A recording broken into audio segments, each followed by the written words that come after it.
E tá, o problema que a gente vai tentar resolver hoje é como a gente descobre se uma pessoa é diabética ou não, tá? Então, primeira coisa, para a gente descobrir se uma pessoa é diabética ou não, a gente vai precisar de uma série de informações, certo? Então, o que a gente precisa saber? Primeiro a gente pode falar sobre o conjunto de dados que a gente está usando hoje aqui para vocês. Está disponível na plataforma Kaggle. Alguém conhece a plataforma? Não? Pois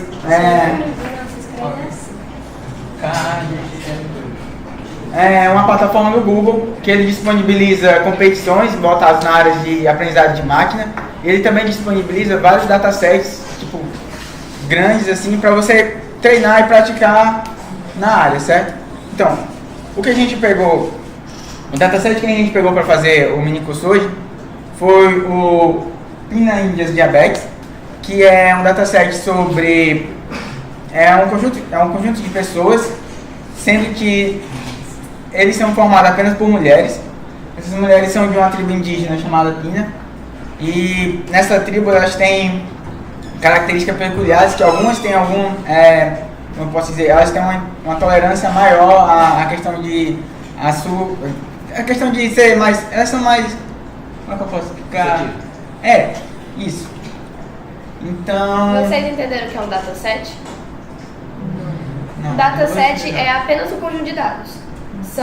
É tipo uma tabela enorme e cada linha é como se fosse uma pessoa e as colunas são cada característica, que a gente vai explicar aqui todas as características. Então, dataset é uma tabela com um conjunto de dados que a gente vai dar para o nosso algoritmo para ele poder aprender, como ele falou.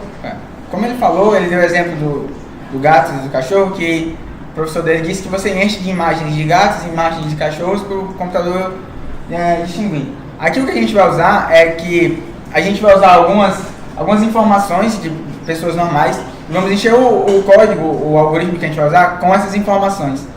Em base delas, ele vai aprender como distinguir se uma pessoa tem ou não diabetes. Então, nas informações que a gente vai passar. Eu só queria pedir uma coisa pra vocês. Se vocês não entenderem ou ficar com dúvida de alguma coisa, pode interromper levantando o braço que a gente explica, tá bom?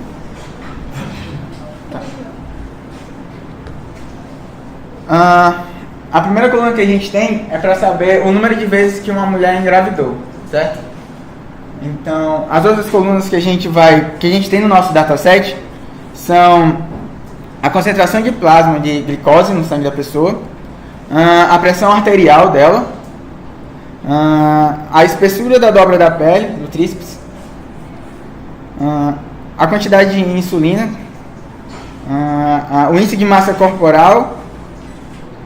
Essa função pedigree de diabetes é bem específica da área. Sabe explicar direitinho a função? Eu não me aventurei muito. É um pouco específico. A idade da pessoa e o outcome são as saídas, se essa pessoa é diabética ou não. Então, como a gente tem duas formas de trabalhar com a aprendizagem de máquina. A gente tem uma forma que é supervisionada e uma forma que ela não é supervisionada. Então, quando a gente trabalha com um algoritmo supervisionado de aprendizagem de máquina, a gente sabe exatamente qual é o resultado. Então, nesse caso, a gente tem nossos valores de saída e a gente sabe se aquela pessoa é diabética ou não. Certo? Para todos os dados que a gente tem. Isso é um aprendizado supervisionado. Quando a gente tem um não supervisionado, a gente tem os dados, mas a gente não sabe o que leva à saída. Vamos supor, se a gente tivesse o mesmo problema e trabalhasse com ele de uma forma não supervisionada, a gente não saberia se essa pessoa é diabética ou não. A gente teria que inferir em base das informações que a gente tem. Certo? Então, aqui agora a gente já vai partir para a parte de analisar esses dados no algoritmo. Então, se puder, a gente já vai mudar aqui para o Jupyter. Quem quiser acompanhar no computador, certo? Para ficar mais prático, se quiserem. O primeiro passo que a gente faz quando a gente está querendo trabalhar é analisar os dados que a gente está recebendo, certo? A primeira coisa que a gente vai fazer aqui é importar o CSV. Tá. a gente vai precisar importar algumas bibliotecas para poder trabalhar com os dados, certo? Dentre elas, a que a gente vai usar agora é o Pandas. Alguém já ouviu falar do Pandas? Certo. O Pandas, ele é uma biblioteca do Python, tá? Que ele é voltado para trabalhar com um ambiente de... A gente tem um ambiente... Oi. Tem sim. Ela é voltada para a gente trabalhar com um ambiente de... Onde a gente vai ter... Tipo, a gente vai trabalhar com tabelas e com gráficos de forma mais fácil, mais simples. Certo? Então, o que a gente vai fazer aqui é importar a biblioteca. Eu coloquei import pandas. Esse S é para nomear. Eu só estou nomeando ela de PD para não ter que ficar escrevendo pandas o tempo todo. Aí, o que vocês vão clicar em Shift Enter. Pronto. Aí ele vai aparecer um asterisco de... Ele vai estar processando e está executando. Aí pronto, quando aparecer o númerozinho, já foi. Todo mundo está com pandas importados aí? Sim. Ok, então o que a gente vai fazer agora é uma parte de... A gente vai ler as informações, então nós vamos ver o nosso CSV. Então, eu vou chamar aqui de data, uma variável que é uma variável data. Em Python a gente só declara o nome, para quem não conhece muito. E a gente vai fazer o seguinte, pd.readCSV, ó. É só apertar Tab, quem tem o autocomplete. Aí a gente vai colocar o nome do arquivo que vocês criaram, certo? No meu caso é diabetes.csv.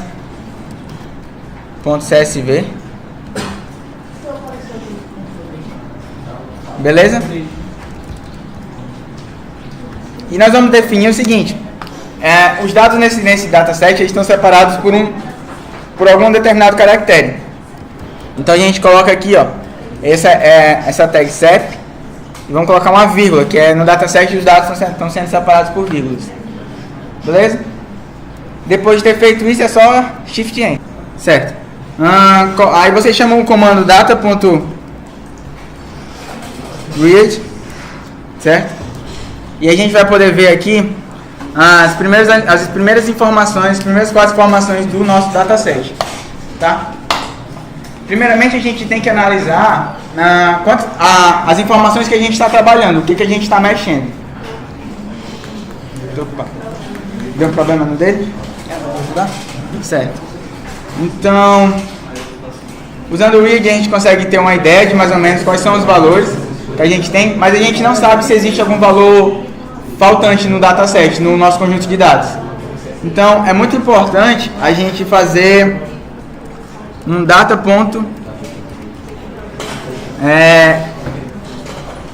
describe. Data.describe. Ele vai retornar pra gente o seguinte, ó.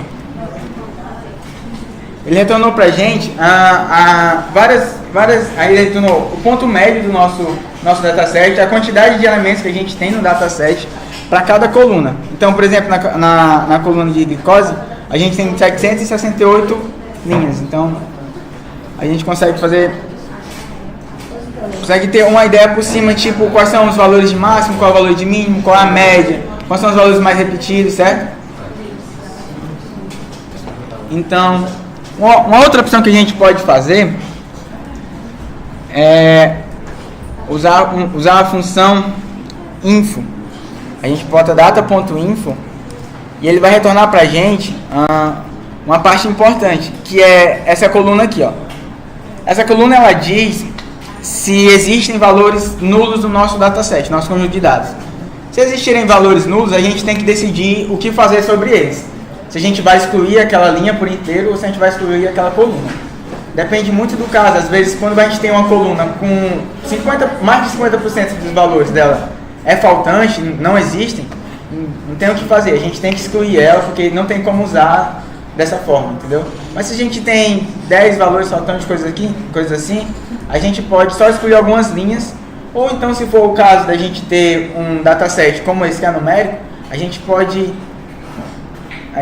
pegar uma média, mas sendo que a gente teria que ter um dataset bem específico para a gente conseguir pegar a questão de uma média entre valores. A gente tem que ter uns valores crescentes ou decrescentes, no caso.